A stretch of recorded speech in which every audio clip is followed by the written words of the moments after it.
queridos, me complace recibirlos una vez más en una entrega de Vida de Noticias. Arrancamos la semana revisando el contexto sociológico de nuestro país y lo hacemos retratando lo que está ocurriendo en Catia.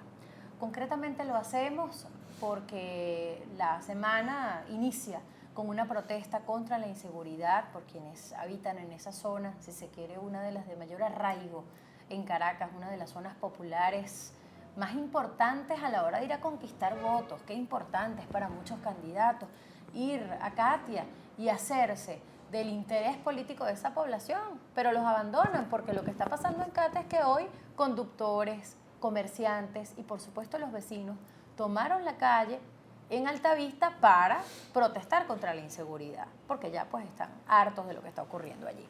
Yo le doy la bienvenida a mis invitados. Vamos a empezar por el que no es de la casa, por Ángel Cacique, bienvenido. Gracias. En su condición pues de activista político de la zona, y José Quintero, quien como directivo de Procatia nos acompaña en esta jornada, porque bueno, ¿quién mejor que alguien de la casa y que habita en la zona para saber y relatar lo que está ocurriendo? En principio quisiera una reflexión de ambos de por qué es doloroso, es triste que la gente de Catia, que es una parroquia tan querida en la parroquia Sucre en Caracas, tiene tanto arraigo, genera tanto interés a la hora de hacer campaña electoral. ¿Qué candidato, díganme ustedes, no va a Catia a buscar voto? ¿Y qué ha pasado todo este tiempo? ¿Por qué se sienten tan abandonados que la protesta incluso fue escenificada allí frente a la Policía Nacional Bolivariana? Bueno, mira, muchas gracias por invitarnos a tu programa. Una de las cosas es que en las estadísticas de población siempre nos han engañado en los números, porque nosotros creemos que hay más habitantes en todos esos sectores. Bueno, tanto es así que nosotros todavía no tenemos verdaderamente cuánto es la población del censo del 2011. Tenemos uno del 2001 que hay más electores que habitantes. Dice que son 300 y tantos de miles de habitantes que viven y tenemos casi 300 y tantos mil de electores. Una de las cosas mucho que tiene Catia es un sitio, verdad, bien llevado de todo lo que es Venezuela, porque Catia es una zona que desde hace aproximadamente finales y comienzos de los años 60 y finales de los años 50, la invasión que vino de toda esa parte del oeste, fuera de que quisiéramos hablar un poquito de historia, pero antes todavía así, nosotros tenemos estudios, que por cierto tengo un amigo que es de Procatia, que se llama Gilberto Antillano, que hizo desde 1800 y tanto hasta ahorita lo que ha sido la población de Catia, pero ahorita vamos a hablar un poco más de esos años 60 que comienzan las invasiones en todo lo que es el reservorio que era Catia. Catia era una zona verde, una zona de mucha tradición en la parte agropecuaria, en ese sentido. Tanto es así que los inmigrantes españoles y portugueses se fueron a esa zona. Entonces, la población es mucho de esta gente campesina, de esta gente humilde, de todos los pueblos, o sea, desde centrales, oriente, occidente, y se va poblando y tenemos varias características y varias formas de convivencia en Catia, pero ya veníamos ya con una historia. Ejemplo, Catia antes de llamarse Plaza Sucre, Catia en 1936, cuando es Plaza Sucre, ya la gente hablaba desde hace mucho tiempo que Catia, vamos al camino de Catia. Bueno, tanto es así que en todas las investigaciones que nosotros hemos hecho, que supuestamente Catia fue primero 10 años antes que todo el descubrimiento de Caracas. Por todas esas cosas, bueno, en Catia hubo todo un trabajo bien arduo sobre lo que es el trabajo popular, porque vivíamos mucha gente, y bueno, y una de las raíces de nuestra organización, que lo podemos decir ahorita, de esta época, nosotros pertenecíamos a la causa R, pero éramos un movimiento que era Procatia y trabajábamos en todo lo que era eso, por el gran número de pobladores y de parte de la pobreza, pues, que se trasladaba a la capital. Y bueno, pasando los años, es lo que más o menos el grado de delincuencia ha sido grande en Catia, ¿sabes? No vamos a contar que es ahorita que salió, pero había unos controles tales y había unos programas que de verdad eran llevados. Ejemplo, nosotros y mismo Cacique, que perteneció también a Procatia, se luchó por el Parque del Oeste, para que hubiera sitios de esparcimiento, para que hubiera, ¿sabes? ¿Qué hemos tenido en el pasado cosas, ejemplo, nosotros nos reuníamos con toda la policía, con ese tipo PTJ, Policía Metropolitana, la Guardia Nacional, nos reuníamos con todo lo que eran los psicólogos y sociólogos que trabajaban ahí y trabajadores sociales a trabajar conjuntamente de la mano, nosotros como trabajadores comunitarios y los policías, y se hacían estudios y sabíamos y podíamos denunciar. Pero, dime. ¿Por qué se habla en este momento? Bueno, yo percibo como una persona que ha trabajado durante tantos años con titulares, con noticias de esta ciudad, que por un momento Katia es tomada en cuenta incluso para los grandes anuncios, para las grandes obras o para la instauración de las misiones sociales, por ejemplo. La Policía Nacional siempre como un bastión, ¿no? del tema revolucionario. Sé y entrevisté a mucha gente y eran muchos de Katia los que iban a la Plaza Bolívar a contrastar a los periodistas cuando estábamos allí porque decían que éramos adversos al presidente Chávez. Y eso se percibió durante mucho tiempo, como Katia como un fuerte bastión de la revolución. ¿Eso se ha desdibujado, Cacique? Sí, fíjate. ¿Ha cambiado? ¿En qué ha cambiado? Claro, hay una cosa que tiene que ver para poder entender qué nos está ocurriendo. Nosotros decíamos en aquel momento, tan cerca de Miraflores, tan lejos de sus acciones. Wow. Y en el caso de Altavista en particular, en esta cosa de la historia, ahí llegó una parte de la inmigración que vino huyendo en la Segunda Guerra Mundial, a finales del año 45 hasta el año 53, traída por Pérez Jiménez, una parte de esa inmigración que traía mucha expectativa. Una parte de ellos venían huyendo del comunismo, venían huyendo de lo que significó la revolución rusa y el dominio de una parte de Europa Oriental. Tan es así que en Altavista hay 3 iglesias ortodoxas. 3 iglesias ortodoxas. Históricamente, ¿qué significa eso? Bueno, y las calles, tú agarras la calle Ucrania, el pasaje Riga, la calle Italia, porque ahí vivían los italianos. En algún momento en una revista norteamericana se dijo que Altavista era el barrio de mayor más densamente poblado, porque los extranjeros, los españoles, los italianos, los rusos, los yugoslavos que vinieron, construyeron muchísimos edificios. Y ahí se construyó, digamos, en el caso de Altavista, está una zona que es la fundación diseñada por Eugenio Mendoza. Entonces, Altavista, en el caso de Katia, tenía algunas características importantes desde el punto de vista urbano, desde el punto de vista climático. Ahí tenemos nosotros el Abra de Katia, digamos, era una zona en aquel momento con mucha neblina, con una temperaturas bajas, con un alto nivel pluviométrico. Tan es así que en Katia existió la laguna de Katia, porque bueno, había muchísima lluvia. En algún momento, como recordó José, nosotros peleamos por el Parque del Oeste porque en Katia habían 3 centímetros de área verde. 0,3 centímetros. Entonces tú decías, bueno, ¿qué ocurrió? La pregunta que tú haces, en Katia llegó a ser un emporio desde el punto de vista económico, tan es así, la industria textil, una de las empresas textiles más importantes de la ciudad y del país está ahí, que es La Ovejita. Teníamos la industria del calzado. O sea, Katia se convirtió en la década del 60, en la década del 70, en un emporio de desarrollo económico, de desarrollo. Cuando comienza el proceso de crisis, digamos, en la Venezuela, que culmina con lo que nosotros llamamos el Viernes Negro, todo ese proceso de crisis, de debilidad, de fracaso del modelo rentista, hace oclusión en Katia. Y muchos de esos empresarios extranjeros, españoles, portugueses, rusos, se encontraron con muchísimas limitaciones.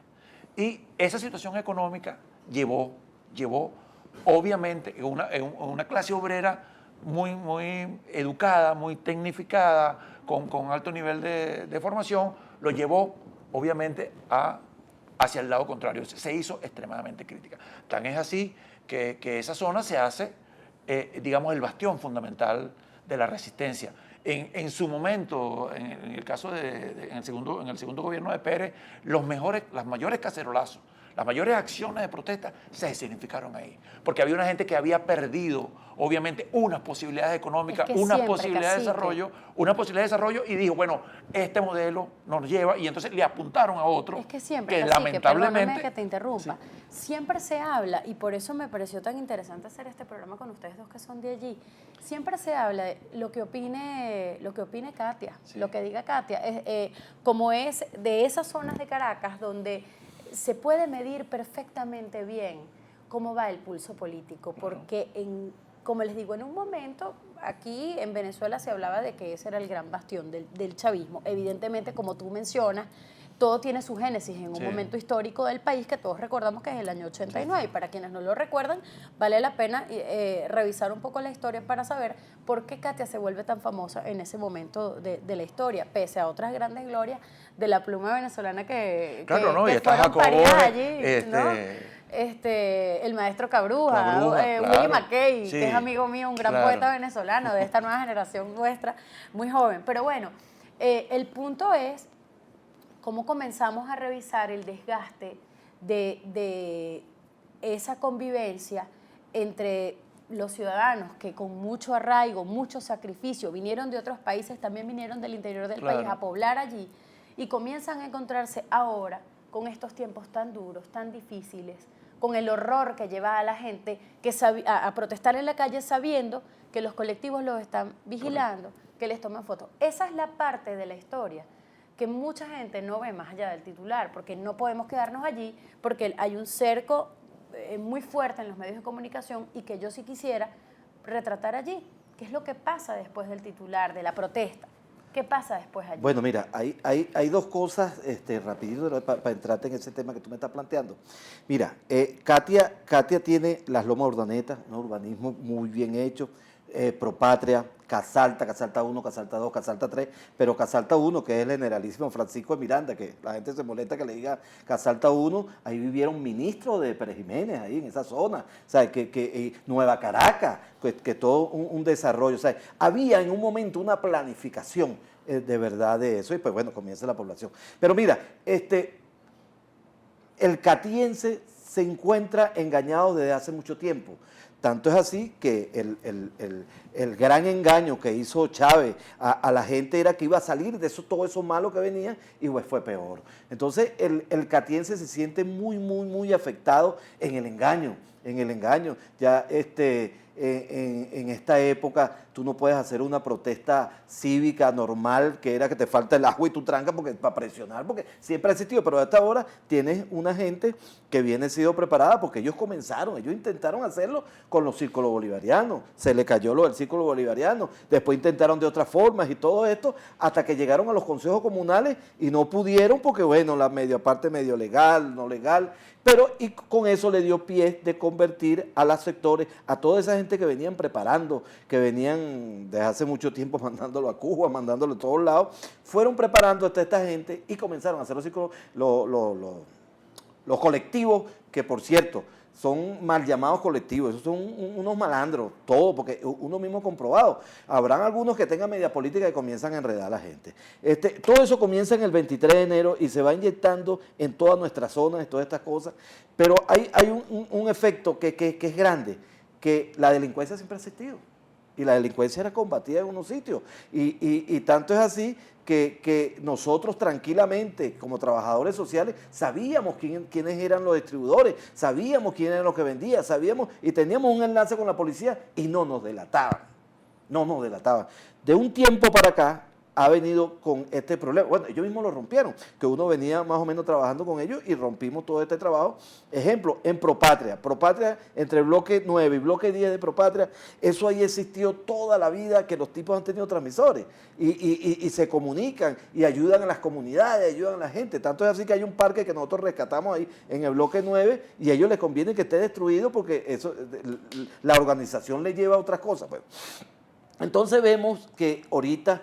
ejemplo, uno que denuncia tranquilamente un robo que hubo en Casalta, que casi 12 millones de bolívares fuertes para hacer una pantalla tirantada que no lo hizo. Bueno, fuimos amenazados, nos cayeron a tiro, secuestrados por los colectivos, los mal llamados colectivos, y entonces comienza a la gente a temer. Uno extrañamente ve esas alianzas con los delincuentes y estos personeros del gobierno y todas estas cosas, y comienza una parte muy agresiva, que es la impunidad. Tú ahora no puedes ir a denunciar, ejemplo, al CIEPC, tú no puedes ir a denunciar, primero los tipos no quieren recibir la denuncia, ponen persona no desconocida, o algunos que sean buena gente te dicen, mira, si tú formas la denuncia, haces esto, te van a caer porque hay alguien que lo dice. Entonces es bien grave cuando la delincuencia está, hace lo que le da la gana, porque si tú como cualquier persona natural, y ese es el miedo que tiene la gente. Y ahora tenemos unos colectivos que hacen redadas sin tener licencia, sin ser policía. O sea, que estamos bien complicados en ese sentido. ¿Cómo es eso? ¿Cómo es que los colectivos se convierten, o lo que está pasando en Katia evidencia, esa suerte de microestado sin control o paraestado sin control?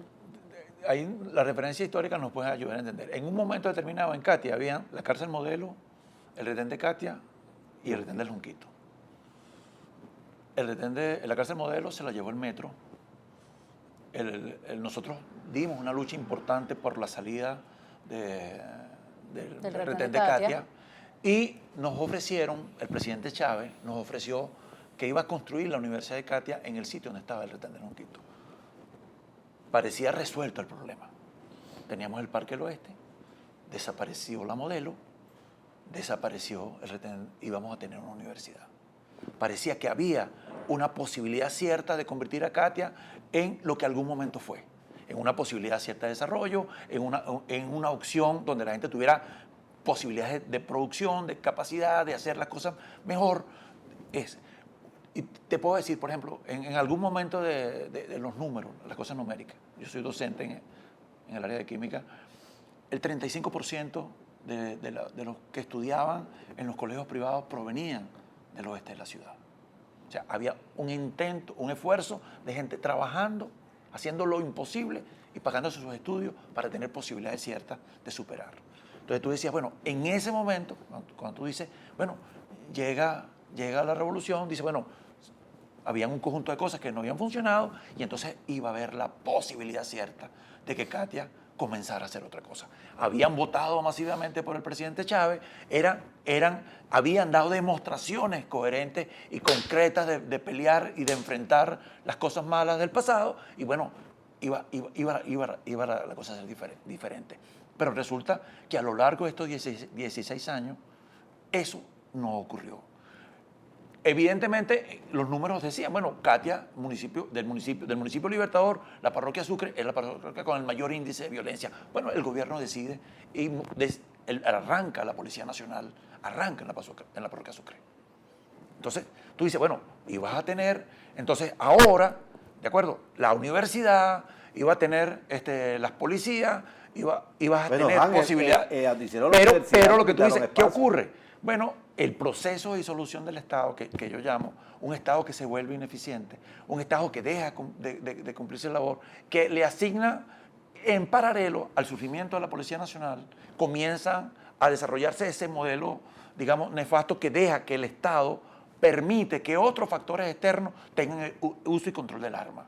Bien por razones de tipo político, o sea que eran los grupos colectivos que en teoría iban a defender la revolución y que a lo largo del proceso del referéndum cayeron a tiro ahí en Procatia, a un compañero le volaron el ojo. En aquel momento fueron un elemento negativo.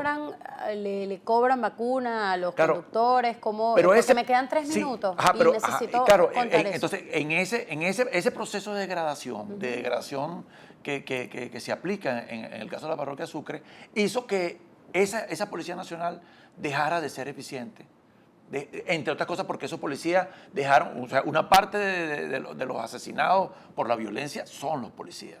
Los policías se retraen porque se encuentran con un Estado que jurídicamente no les da las posibilidades y entonces estos individuos comienzan a tomar control de la sociedad.